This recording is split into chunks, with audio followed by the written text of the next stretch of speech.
ഇന്ന് എന്റെ കൂടെ റൈഡ് ചെയ്യാൻ വന്നിരിക്കുന്ന എല്ലാവർക്കും ഞാനൊരു ഹായ് പറയുകയാണ്. റിയർ സീറ്റിലിരിക്കുന്ന പാസഞ്ചേഴ്സും സീറ്റ് ബെൽറ്റ് ഇടണം, അതുകൊണ്ട് എല്ലാവരും ബക്ലപ്പ് ചെയ്തോ.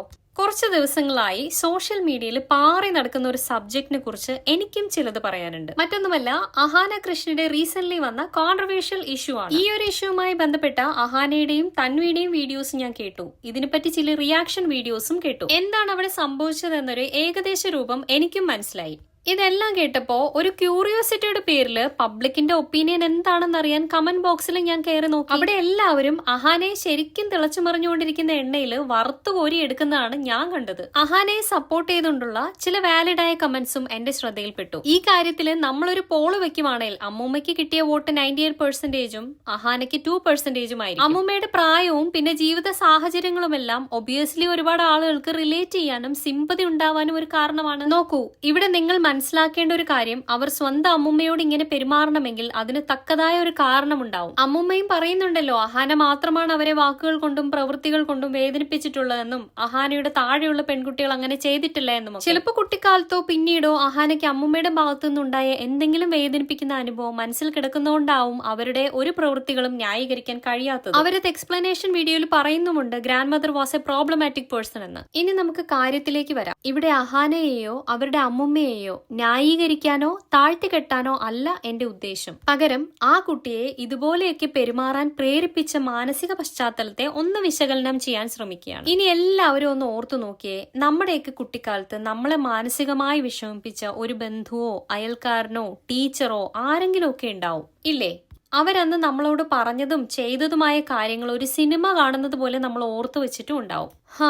എക്സാമിന് പഠിച്ചൊക്കെ ഇതുപോലെ വള്ളി പുള്ളി വിടാതെ ഓർക്കാൻ കഴിഞ്ഞെങ്കിലെന്ന് നമ്മൾ ആലോചിച്ചിട്ടില്ലേ? ചിലപ്പോൾ ഒരു കമ്മ്യൂണിക്കേഷന് സാധ്യത ഉണ്ടെങ്കിൽ എല്ലാം പാച്ചപ്പായി മറക്കാൻ കഴിയും. പക്ഷേ അങ്ങനെ ഒരു കമ്മ്യൂണിക്കേഷന് സാധ്യത ഇല്ലാത്ത സിറ്റുവേഷനിലാണ് ഇതൊരു വലിയ പ്രശ്നമായി മാറുന്നത്. അങ്ങനെ കുട്ടിക്കാലത്ത് നമ്മളെ ആരെങ്കിലും മുറിവേൽപ്പിച്ചിട്ടുണ്ടെങ്കിൽ സ്വാഭാവികമായും നമുക്ക് അവരോട് ദേഷ്യമോ വെറുപ്പോ ഒക്കെ ഉണ്ടാവും. നമ്മൾ വളരുന്നതോടെ നമുക്ക് അവരോടുള്ള ഈ ഇമോഷനും വളർന്നുകൊണ്ടേയിരിക്കും. ഞാനിതിവിടെ പറയാൻ കാരണം, അഹാനയുടെ ഇഷ്യൂ കേട്ടപ്പോ എനിക്കത് എന്റെ ലൈഫുമായി റിലേറ്റ് ചെയ്യാൻ പറ്റി. എന്റെ അമ്മുമ്മ അവരുടെ 10 ചെറുമക്കളിൽ എന്നോട് മാത്രമാണ് ഏറ്റവും മോശമായിട്ട് പെരുമാറിയിട്ടുള്ളത്. എന്റെ ഒരു ടീനേജ് കാലഘട്ടം മുതൽ കുറച്ച് വർഷങ്ങൾ ഞാൻ അമ്മുമ്മയുടെ വീട്ടിൽ നിന്നതുകൊണ്ട് അവരുടെ ഒരു പാർഷ്യാലിറ്റി, ക്രിറ്റിസിസം, ഇമോഷണൽ അബ്യൂസ് ഇതിനൊക്കെ ഞാൻ ഇരയായിട്ടുണ്ട്. ഇനി ഞാൻ നിങ്ങളോടൊരു പ്രധാനപ്പെട്ട കാര്യം പറയട്ടെ.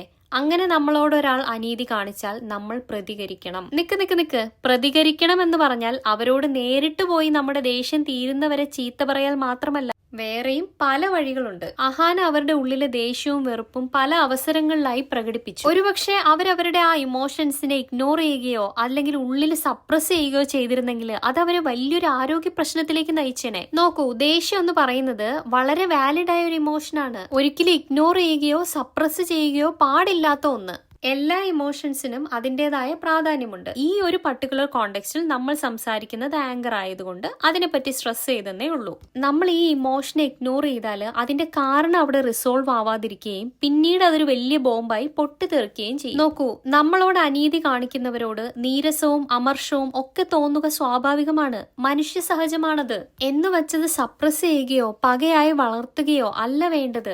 ഇത് രണ്ടും നമുക്ക് ഹെൽത്ത് ഇഷ്യൂസ് ഉണ്ടാക്കും. മറിച്ച് ഇതിന്റെ ഉറവിടം കണ്ടെത്തി വേരോടെ വലിച്ചെറിയുകയാണ് വേണ്ടത്. അത് എത്രയും പെട്ടെന്ന് ചെയ്യുന്നോ അത്രയും നല്ലത്. കാരണം മനസ്സിനെ വരുതിയിലാക്കുന്നതിൽ വിജയിച്ചവനാണ് യഥാർത്ഥ വിജയി.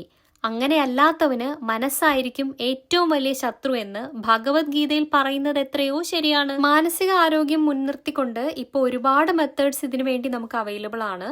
എനിക്കറിയാവുന്നതും ചെയ്തു ഫലിച്ചതുമായ ചില മെത്തേഡ്സ് ഞാൻ പറഞ്ഞു തരാം. അപ്പൊ എല്ലാരും റെഡി ആണല്ലോ അല്ലേ? ഒന്നാമത്തെ മെത്തേഡ്, നിങ്ങൾ നന്നായിട്ട് ഡീപ് ബ്രീതിങ് ശീലിക്കുക. നല്ല എളുപ്പമല്ലേ? എല്ലാ ദിവസവും രാവിലെ ഒരു 10 മിനിറ്റും വൈകുന്നേരം 10 മിനിറ്റും ഇതിനു വേണ്ടി മാറ്റിവെക്കുക. രണ്ടാമതായിട്ട് മൈൻഡ്ഫുൾനെസ്സും മെഡിറ്റേഷനും പ്രാക്ടീസ് ചെയ്യുക. മെഡിറ്റേഷൻ എന്ന് കേട്ടിട്ട് ആരും പേടിച്ചോടണ്ട. സ്വസ്ഥമായ ഒരു സ്ഥലത്ത് കണ്ണടച്ചിരുന്ന് ശ്വാസത്തിൽ ശ്രദ്ധിക്കുക. ഇത്രയേ വേണ്ടൂ. മൂന്നാമതായിട്ട് കമ്മ്യൂണിക്കേറ്റ് ചെയ്യുക. അതായത് ആ വ്യക്തിയോട് തന്നെ നിങ്ങൾക്ക് തുറന്നു പറയാം. അവരുടെ പ്രവൃത്തി നിങ്ങളെ ഡിസ്റ്റർബ്ഡ് ആക്കി, ഇനി ആവർത്തിക്കാതെ ശ്രദ്ധിക്കണം, അങ്ങനെ. എങ്ങാനും അവർക്ക് തെറ്റായി തോന്നിയെങ്കിൽ തിരുത്താൻ ഒരു അവസരം കൊടുക്കുന്നത് നല്ലതല്ലേ? നാലാമത്തത് കേട്ടാൽ ചിലപ്പോ നിങ്ങൾ എന്നെ ഓടിക്കുമായിരിക്കും, എന്നാലും സാരമില്ല, ഞാനിത് പറയും. കാരണം ഇത് എന്നെ ഒത്തിരി ഹെൽപ്പ് ചെയ്തിട്ടുണ്ട്. നമുക്ക് ദേഷ്യമുള്ള വ്യക്തിയെക്കുറിച്ച് ആലോചിക്കുമ്പോൾ അല്ലെങ്കിൽ അവര് നമ്മളോട് ചെയ്ത പ്രവൃത്തിയെക്കുറിച്ച് ആലോചിക്കുമ്പോൾ ഒരു പ്രത്യേക എനർജി നമുക്ക് തോന്നാറില്ല. അതൊരു ഫൈറ്റ് ആൻഡ് ഫ്ലൈറ്റ് റെസ്പോൺസ് ആണ്. നമ്മുടെ മണിച്ചിത്രത്താഴ് സിനിമയില് ഗംഗ നകുലനോട് അയോഗ്യ നായ എന്ന് തുടങ്ങുന്ന ഒരു ഡയലോഗ് പറഞ്ഞ് അവസാനിപ്പിക്കുമ്പോൾ ഒരൊറ്റ കൈ കൊണ്ട് അവിടെ ഇരുന്ന് ഒരു കട്ടില് പൊക്കിയെടുക്കില്ലേ, ആ ഒരു എനർജി നമുക്കതൊരു വ്യക്തിയിൽ പ്രയോഗിക്കുന്നതിന് പകരം ഒരു പില്ലോയിൽ പഞ്ച് ചെയ്ത് റിലീസ് ചെയ്യാം. ഇനിയിപ്പോൾ ഇതൊന്നും ഹെൽപ്പ് ചെയ്തില്ല, നിങ്ങൾക്ക് മറ്റൊരാളുടെ സഹായം ഈ കാര്യത്തിൽ ആവശ്യമുണ്ടെന്ന് തോന്നിയാൽ അതിനും മടിക്കരുത്. ഒരു ലൈസൻസ്ഡ് ആയ എക്സ്പീരിയൻസ്ഡ് പ്രൊഫഷണലിന്റെ ഒപ്പം തെറാപ്പി സെഷൻസ് എടുക്കാം. സൈക്കോ തെറാപ്പി തന്നെ പലതരത്തിലുണ്ട്. എങ്കിലും എനിക്ക് അറിയാവുന്നതും ഞാൻ ചെയ്ത എക്സ്പീരിയൻസ് ഉള്ളതുമായ ഒരു സൈക്കോ തെറാപ്പിയാണ് സ്മൃതി മെഡിറ്റേഷൻ. ഞാൻ ചെയ്തിട്ടുണ്ടെന്ന് പറഞ്ഞിട്ട് ഇതാണ് ഏറ്റവും ബെസ്റ്റ് എന്നൊന്നും ഞാൻ പറയുന്നില്ല.